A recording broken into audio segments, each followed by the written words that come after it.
Hello, this is Boyan from Bangor Computer Systems. Today we will review on a high level Sage Intacct system security, users, roles, and related permissions. First order of business, let's review overall global settings related to security. Sage Intacct allows setting up user security on a user or role level.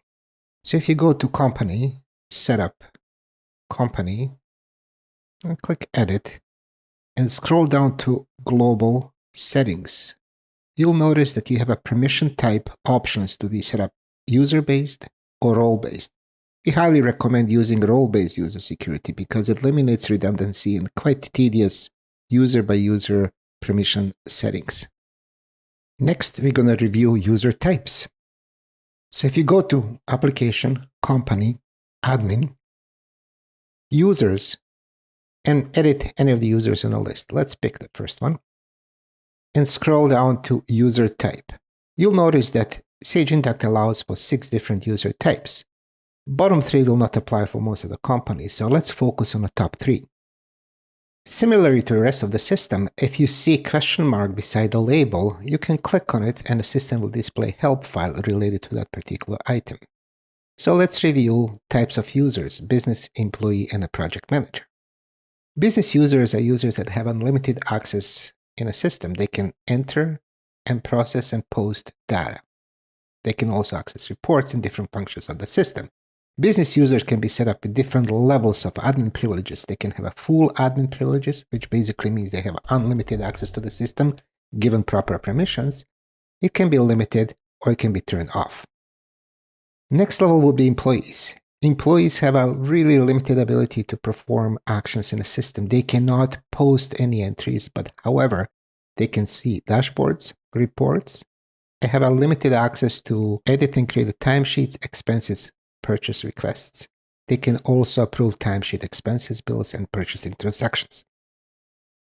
And lastly, we're going to focus on project managers. This user type is available only if there's a subscription to projects, which means it will apply to Sage Intacct construction users. Project manager user type is elevated permission-wise when compared to employees. So in addition of permission assigned to employee user type, project managers can edit and interact with the project's data. You can also get a more detailed explanation about each user type if you scroll further down and click on user types hyperlink. That displays a different KB article that provides more detail related to user types and exact level of permission each user type can have. Next important piece is assigning admin privileges to the users. Typically, those will be tied, obviously, to the business type of users. So if you click on a question mark beside admin privileges label, you'll get description. What do they mean? Business user type with a full admin privileges basically has a full control over the system, including configuration, subscription to applications, creating a new users, and assign permissions to users. Also, business full administrator can have a feature, try role, available to them, which means that they can actually test roles assigned to other users to prove the concept and approve a level of permission set up to the other users. So far we have reviewed global settings where overall security is set up on a user level or role level. We reviewed user types and admin privileges assigned to user type. Next, we're going to review roles and permissions associated with the roles.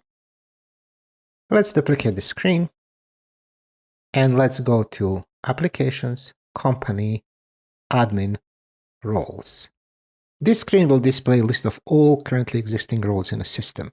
These are user-defined roles, and you can remove those existing roles. They come with the system and enter your ones, or just leave them as it is and create your roles that will better fit your company needs. Whatever you do, please leave admin role alone. That role should stay there. It's going to be typically tied to the account when the instance is provisioned, and full admin privileges should be tied to the role called admin.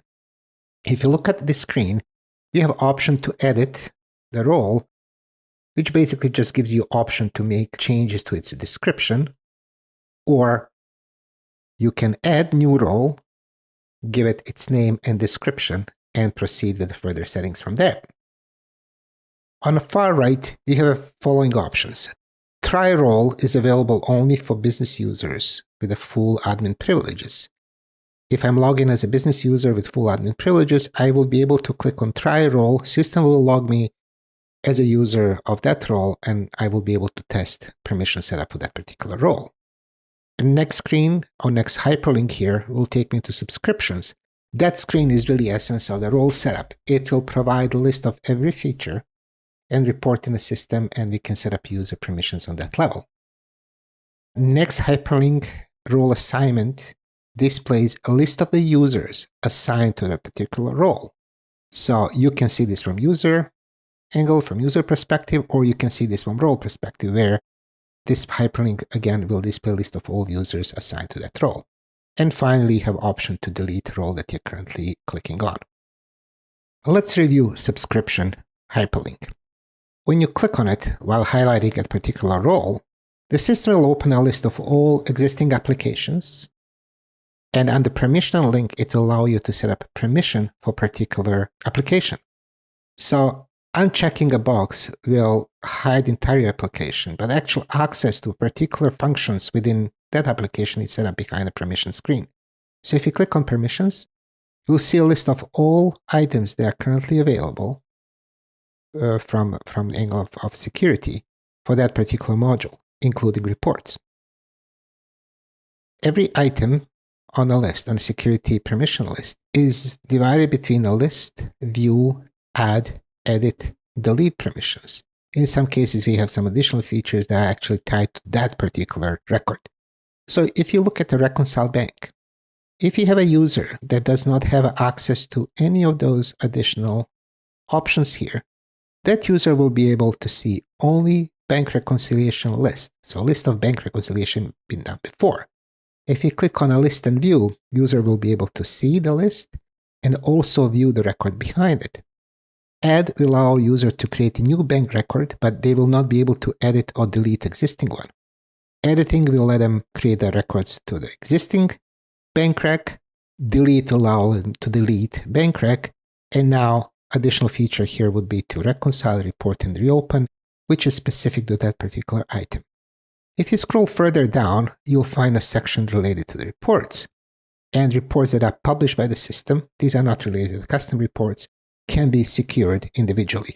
So you can either access it or not. And the final step would be to assign role to users. You'll go back to Company, Admin, Users, edit existing user record, click on the Roles Information tab, and assign applicable role to that user. That will conclude today's review of Sage Intacct System Security Settings. Thank you for watching.